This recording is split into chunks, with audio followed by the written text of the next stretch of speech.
Santé à présent avec ce nouveau pavé dans la mare du professeur Philippe Even. Bonjour. Bonjour. Auteur du guide des 4000 médicaments utiles, inutiles ou dangereux, ce fut un carton de librairie. Voici à présent la vérité sur le cholestérol aux éditions du Cherche Midi. L'ouvrage sort le 21 février, mais le Nouvel Observateur publie Les Bonnes Feuilles cette semaine, dossier dont nous sommes partenaires. C'est une thèse stupéfiante que vous défendez, professeur. Le cholestérol serait un ennemi imaginaire. Ça concerne quand même 5 millions d'entre nous. Ennemi imaginaire. Totalement. C'est la plus grande erreur médicale, je crois, de tous les temps. Ouais. Et c'est aussi la plus grande arnaque, escroquerie, comme vous voudrez, de l'industrie pharmaceutique. Qu'est-ce qui vous permet de dire ça? Voilà. Pourquoi parce que ennemi héréditaire? Les artères se bougent quand même. Oui, mais le cholestérol, il est rigoureusement pour rien. Il y a d'autres causes qu'on commence à dépister, à analyser. Le cholestérol n'y est pour rien. Le cholestérol, c'est bon pour la santé? Vous n'allez pas aller vite. C'est pas que c'est bon, c'est indispensable pour nos fonctions essentielles, fonctions cérébrales, fonctions sexuelles, fonctions musculaires, fonctions cardiaques. Et en plus, le faire descendre très bas, ça crée des diabètes. Il y en a 400 000 aux États-Unis aujourd'hui fabriqués par les statines. Ça veut dire qu'on nous a arnaqués en fumée pendant des dizaines et des dizaines d'années? Complètement. Mais qui? Pour beaucoup. Je vous dis, c'est l'industrie pharmaceutique qui tient tout, hein, toutes les informations, beaucoup de leaders. Avec la complicité des médecins, parce qu'il faut quand même des médecins qui prescrivent. Attendez, complicité, oui et non. Complicité de quelques-uns d'entre eux qui se font les porte-voix grassement payés de l'industrie pharmaceutique. Et on les connaît en France. Ouais, enfin, il n'empêche, le médecin de famille, il nous prescrit des statines lorsqu'on a du cholestérol. Le médecin de famille, il fait ce que les cardiologues disent. Hein, c'est pas lui qui choisit, il emboîte le pas.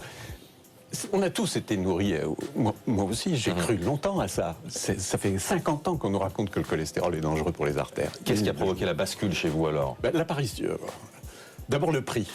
Je veux dire que la France gaspille plus de 2 milliards d'euros, presque la moitié de la dette de la sécurité sociale, plus que tout ce qu'elle dépense pour les handicapés, 3 fois ce qu'elle va ponctionner encore aux hôpitaux qui sont exsangues cette année, etc., pour des molécules qui ne font rien, comme on le sait maintenant, le cholestérol n'est pour rien, on le sait depuis 20 ans dans la maladie, les statines le diminuent, certes, avec des risques, mais sur les complications cardiaques, que les cardiologues prennent la peine de faire ce qu'ils n'ont jamais fait, de relire toutes les études qui ont été faites dans le détail, et ils s'apercevront de quoi? Qu'elles n'ont aucun effet positif. Ça veut dire que vous dites ce matin aux patients qui sont sous statine d'arrêter tout de suite. D'arrêter? Oui, tout de suite même. On n'est pas... La pilule, c'est un médicament, si on l'arrête, on risque d'être enceinte le lendemain. Là, les statines, c'était censé être des médicaments qui agissent lentement, sur le long terme, petit à petit. Alors les arrêter d'un coup n'a aucune importance. Bon, vous avez épinglé les labos. Qui peut arrêter alors cette imposture des labos? Elle va s'arrêter toute seule. Pourquoi dites-vous ça? Parce que toutes les statines vont être génériquées au mois de juin. À partir de là, ça ne rapporte plus rien aux grandes firmes. À partir de là, elles vont non seulement s'en détourner, mais essayer de trouver autre chose pour les remplacer. Donc les statines, c'est l'heure de leur belle mort. Alors, c'est ce qui m'inquiète dans ce que vous dites, Philippe Even, parce que si l'imposture est telle sur les anticholestérols, ça veut dire qu'il y en a d'autres dans la médecine? Plein d'autres? Il y en a pas mal d'autres, mais à ce degré, il y en a peu. Il y en a vraiment peu, aucune à ce degré. Je vous répète, 300 milliards dépensés et gagnés par l'industrie pharmaceutique en 15 ans. Et je vous ai dit tout à l'heure ce que ça représente en France.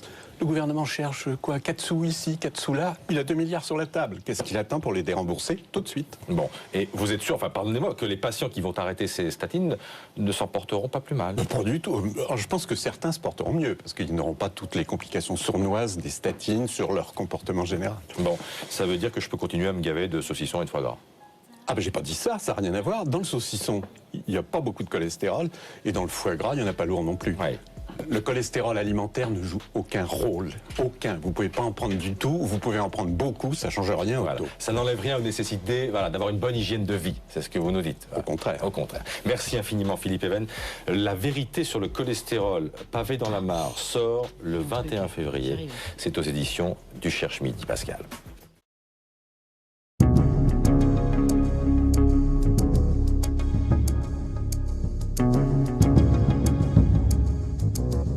Why we don't develop cancer, all of us, is because we have protective system. We have antineoplastons who will immediately force these malignant cells to die by working on the genes. So over the course of the last 8 years, annual MRIs have confirmed all that's left of the tumor is scar tissue, and I've been off of treatment for that entire time.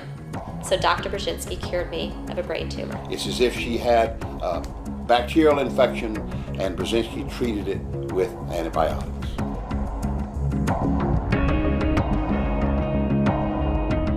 The The FDA has made a list and decided who can live and who will die. I guess I didn't make that list. I've had no chemotherapy. I chose Dr. Brzezinski instead after a lot of research and a lot of searching. I was told that the chemotherapy that I could have would work for a while, but there was no cure for my cancer. I've been in remission since 1989. Now the FDA is saying to me, no, your doctor is a criminal, he should be put in jail, and he needs to be shut down. This is criminal. In 1991, the National Cancer Institute sent a panel of experts to Houston, and they determined that in each case of advanced brain cancer, Dr. Brzezinski's treatment caused anti-cancer effect. I should also point out there has never been an allegation, concern, or a whisper that his treatment is harmful or toxic, unlike many conventional drugs.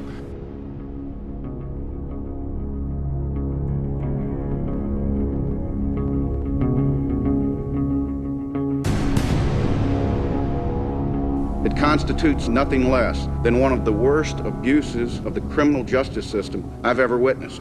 An MRI 6 weeks after we started Dr. Brzezinski's treatment revealed no tumor. We were very overjoyed.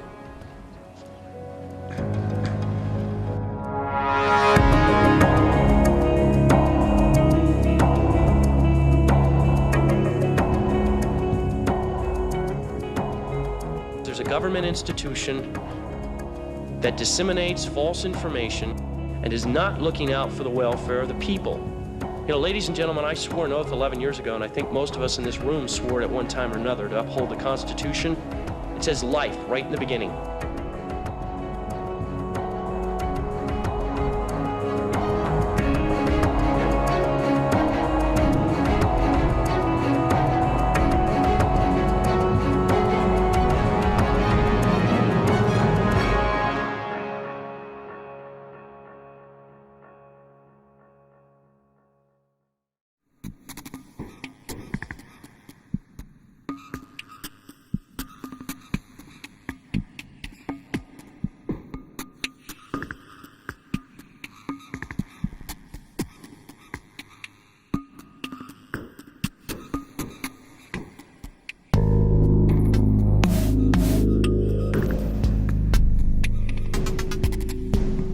Il y a des études qui clament que le cannabis n'a aucun effet carcinogène, d'autres qui pensent que le cannabis a un effet carcinogène aussi important que le tabac.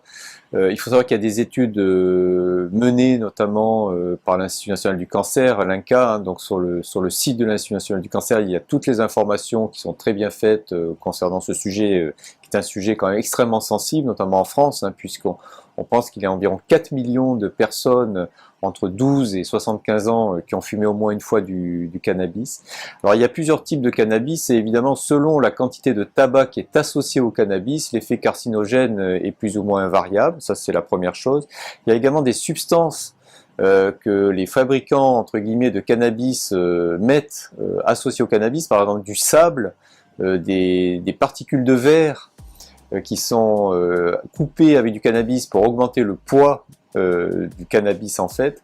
Et donc toutes ces substances finalement ont potentiellement un rôle carcinogène et donc pour moi l'effet carcinogène du cannabis est réel, notamment à cause de ces substances que l'on ajoute au cannabis. C'est évident que lorsque l'on mélange du cannabis avec du tabac, donc toutes les substances nocives du tabac, hein, le benzopyrène, les goudrons, augmentent le risque de cancer du poumon et le risque d'autres cancers que celui du poumon.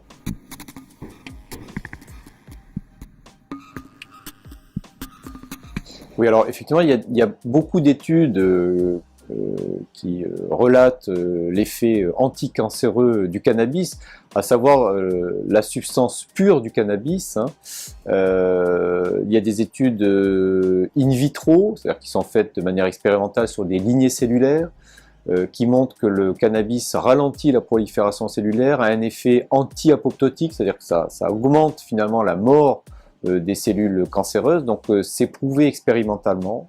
in vitro sur des lignées cellulaires. Ensuite, ce qui est plus difficile, c'est de prouver cet effet d'abord in vivo dans des modèles murins, mais également chez l'homme. C'est très difficile puisque il n'y a pas d'études randomisées, il n'y a pas d'études sur des grandes cohortes de patients.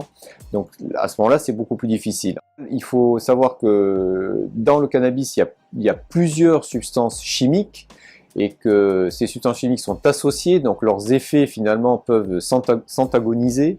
Donc c'est à l'intérieur de ces différentes substances chimiques qu'il faut trouver la véritable substance anti-proliférative, anticancéreuse.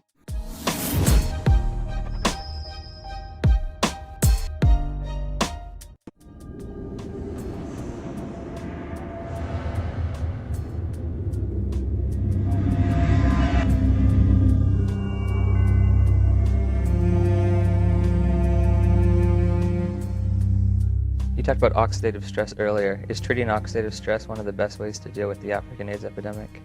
I think this is one way to approach, to decrease the rate of transmission, because I believe HIV, we can be exposed to HIV many times without being chronically infected. Our immune system could get rid of the virus within a few weeks if you have a good immune system. And this is the problem also of African people. Their nutrition is not very equilibrated. They are in oxidative stress, even they are not infected with HIV. So their immune system doesn't work well already. So it's prone, it can, allow HIV to get in and persist. So there are many ways which are not the vaccine, the magic name, the vaccine. Many ways to decrease the transmission just by simple measures of nutrition, giving antioxidants, proper antioxidants, hygiene measures, fighting the other infections. So they are not spectacular, but they could, decrease very well the epidemic to the level they are in Occidental countries, Western countries. If you have a good immune system, then your body can naturally get rid of HIV. Yes. Oh, interesting. Do you think we should have more of a push for antioxidants and things of that nature in Africa than antiretrovirals? We should push for more, a combination of measures, antioxidant, but nutrition, advice and nutrition, fighting other infections, malaria, tuberculosis, parasitosis. Most children have worms. Education, of course, genital hygiene for women and men also. Very simple measure, which not very expensive, but which could do a lot. And this is my worry about the many spectacular action. Of course, there are global funds to buy drugs and so on, Bill Gates and so on, for the vaccine. But those kind of measures are not very well funded, not funded at all, or they are, it really depends on the local government to take conscious of this, but local government, they take advice of the scientific advisors from the international institutions, and they don't get this kind of advice very often. There's no money in nutrition, right? There's no profit. There's no profit, yes. The water is important. Water is key. Now, one thing you said, you were talking about the fact that if you have a built immune system, it is possible to get rid of HIV naturally. If you take a poor African who's been infected and you build up their immune system, is it possible for them to also naturally get rid of it? I would think so. Okay, that's an important. It's point. Important knowledge which is completely neglected. People always think of drugs and vaccine. So this is a message which may be different from what you heard before, no? The closing? No. Yes, my message is different from what you heard from Fauci or. Yes, it's a little different. It's a little different. Chers web auditeurs, bonjour et bienvenue sur No Name TV, l'émission qui ne porte pas de nom. Je vous accueille aujourd'hui au bureau de la dissidence pour la mise en lumière de ce qui pourrait être considéré comme la plus grande erreur médicale du siècle dernier, la responsabilité exclusive du virus VIH dans le syndrome du sida. Des millions de morts, des millions de malades, un traitement médical vendu par millions pour un virus qui n'existe peut-être pas. D'éminents scientifiques et chercheurs, dont font partie d'ailleurs nos invités du jour, nous indiquent que tout ceci ne serait qu'une mystification et qu'en réalité, le virus VIH n'a jamais pu être isolé. Chers web auditeurs, pour vous, nous avons enquêté. Un ouvrage est très vite devenu incontournable, les 10 plus gros mensonges sur le sida. Je convoque donc aujourd'hui au bureau de la dissidence les co-auteurs de ce livre, le professeur Étienne de Harven et le journaliste scientifique Jean-Claude Roussez. Messieurs, bonjour. Bonjour. Bonjour. Monsieur de Harven, vous êtes docteur en médecine et étiez professeur émérite d'anatomie pathologique à l'Université de Toronto au Canada. Vous avez consacré presque toute votre carrière à l'étude des rétrovirus au microscope électronique liés au cancer, aux leucémies de souris, pardon, c'est bien ça ? Exact. Les fiches ne me trahissent pas alors. Monsieur Roussez, vous êtes donc journaliste et auteur scientifique. Vous avez publié entre autres de nombreuses études relatives aux applications médicales des hautes technologies. C'est parfaitement exact. Alors messieurs, juste avant de revenir sur quelques-uns des plus gros mensonges sur le sida, je me permets sous votre contrôle de redéfinir des termes qui, à force d'être ressassés, se confondent ou perdent leur sens dans notre inconscient collectif. Commençons par rappeler qu'être atteint du sida, c'est avoir un système immunitaire très affaibli, au point de ne plus être en mesure de nous défendre contre un ensemble de maladies répertoriées, dites opportunes, parce qu'elles profitent donc de la chute de nos défenses naturelles. Oui. Et c'est le développement de ces maladies, donc cancer et autres infections, qui finit par entraîner la mort de la personne infectée. C'est bien cela ? Oui. Tout à fait exact. Quant au VIH, ce virus, il serait le responsable de l'effondrement de notre système immunitaire en s'attaquant à l'un de ses composants essentiels, les lymphocytes T. Jusque-là, j'ai presque tout bon ? Oui. Tout bon. Moyenne, tout bon. Et oui, j'aimerais finir par rappeler ce qu'est la séropositivité. Alors, on dit d'une personne qu'elle est séropositive lorsque l'on décèle dans son sang non pas la présence du virus VIH, mais celle des anticorps censés lutter contre cette infection. Alors, si j'ai tout bon, je peux vous poser la première question qui est, donc, Monsieur de Harven, ce virus, observé ou pas observé ? Ce virus n'a jamais été observé directement en microscopie électronique dans le sang de patients dont on prétend qu'ils ont une charge virale élevée.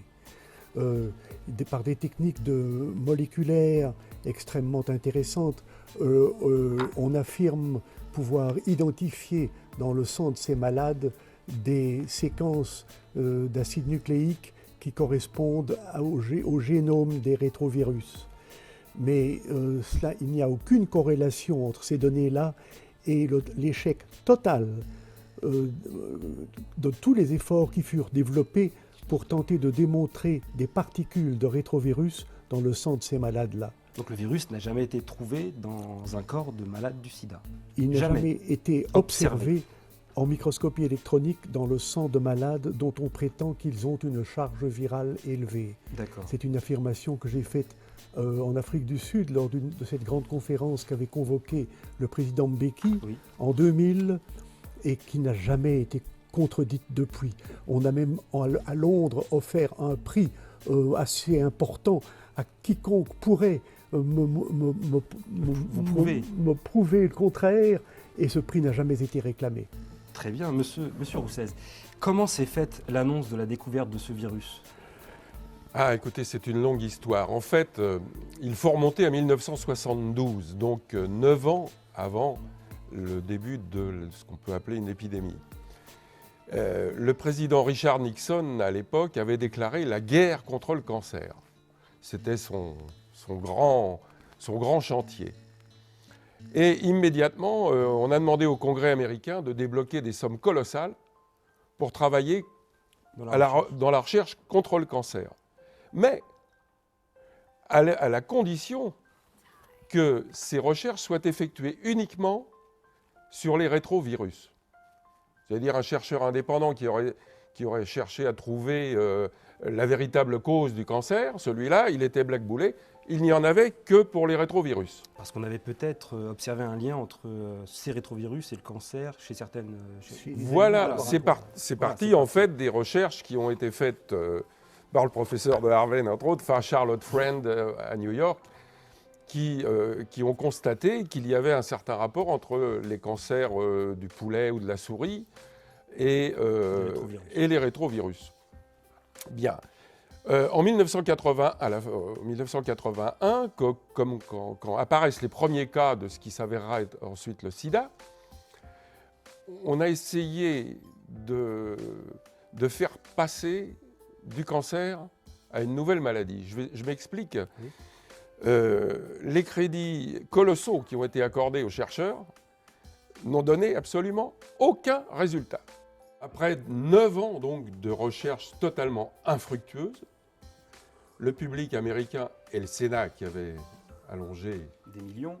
Les millions de dollars évidemment, et cette histoire de sida est tombée comme du pain béni et a permis même d'augmenter les subventions. Par rapport au cancer, on a multiplié les subventions.